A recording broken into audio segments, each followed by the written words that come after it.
The Earth Similarity Index is a formula used to find how closely related a space object is to Earth. The standards used for finding an object CSI can be set into two separate groups, the interior section and the exterior section.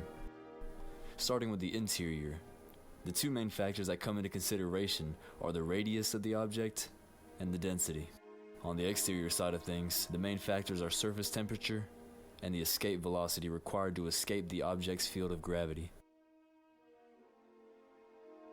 The only exceptions to the index, however, is that it does not take habitability into consideration when trying to find the ESI. So this isn't a could you survive on this object, it's more of a how closely related it is to Earth.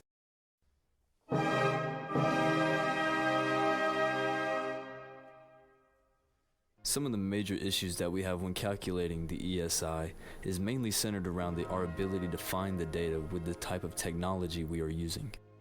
Often not being able to measure far distances precisely, or even not being able to calculate the density accurately.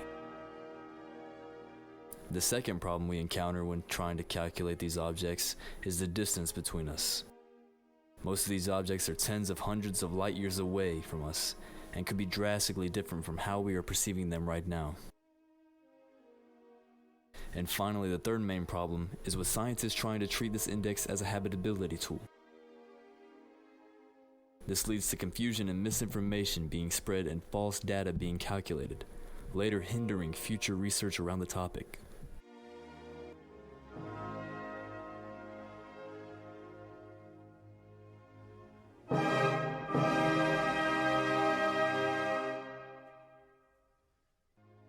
When first starting my research around this topic, I was assuming that it would only contain planets and moons. But to my surprise, it also contains stars and large asteroids. Natural satellites, asteroids, and stars are often not high on the list, but they often have a relatively high score from what you would normally think. Comparing Earth to a star and calling them alike seems kind of strange, but with the ESI, they do have some similarities.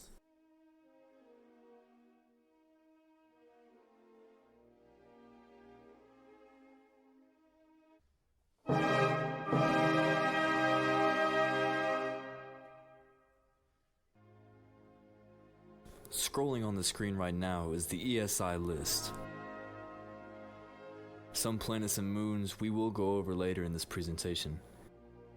But for now, we can notice that most of the objects calculated aren't that far away from us.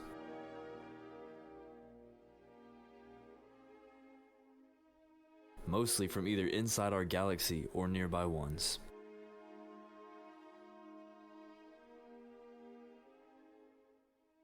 Looking at the list, you will notice planets such as Mars having a 0.73 and Mercury having a 0.6.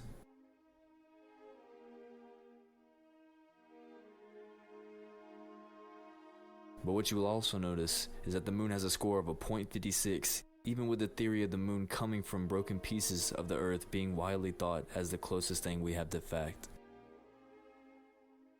And finally, at the very end of the list is the Sun.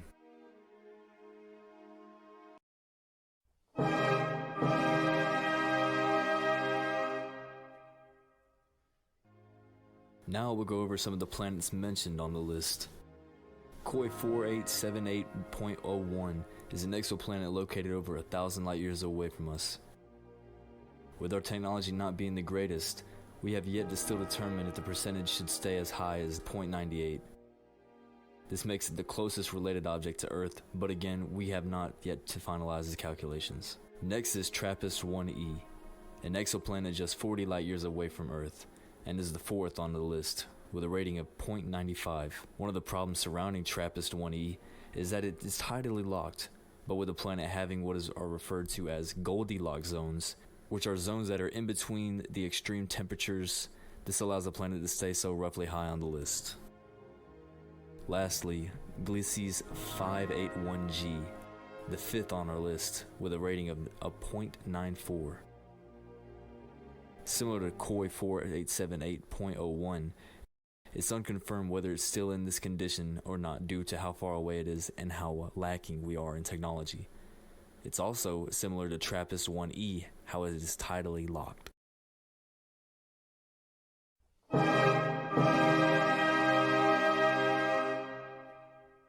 This section of the video will mainly focus on what is known about Tegan B, the most closely related object to Earth that we have confirmed. The video may look exactly like Earth, but it's just an artist's rendition of what it could look like. Being only roughly 12 light years away, this helps us gather data to use on other exoplanets and objects. This allowed us to calculate it having a mass of 1.05 that of Earth's mass. It is also located inside of the habitability zone from its central star, giving us insight as to why the planet is such like our own.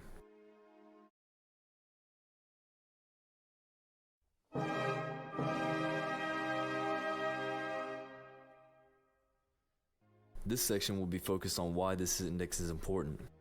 The main point surrounding why we are trying to find the closest related object to Earth is pretty self-explanatory.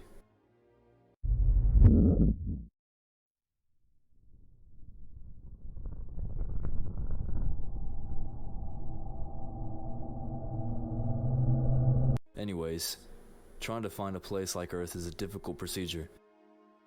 And even if we weren't calculating the habitability of the object, that doesn't mean we can't terraform it to create another home in case of a larger threats that we cannot help. With constant threats of asteroids to solar flares, finding a new suitable home for our species is priority number one. Besides, if we have no Earth, there is no us.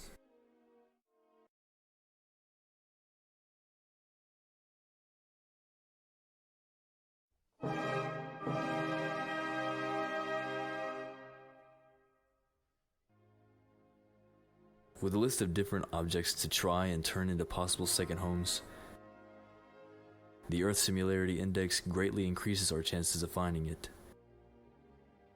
Even with most of the list being left to speculation due to the hindrance of our tech and the distance, the list will continue to update and evolve as we find new objects and even build new technologies to research older objects to hopefully bump them up or down on the list, leading to a colonization of the cosmos. Thank you.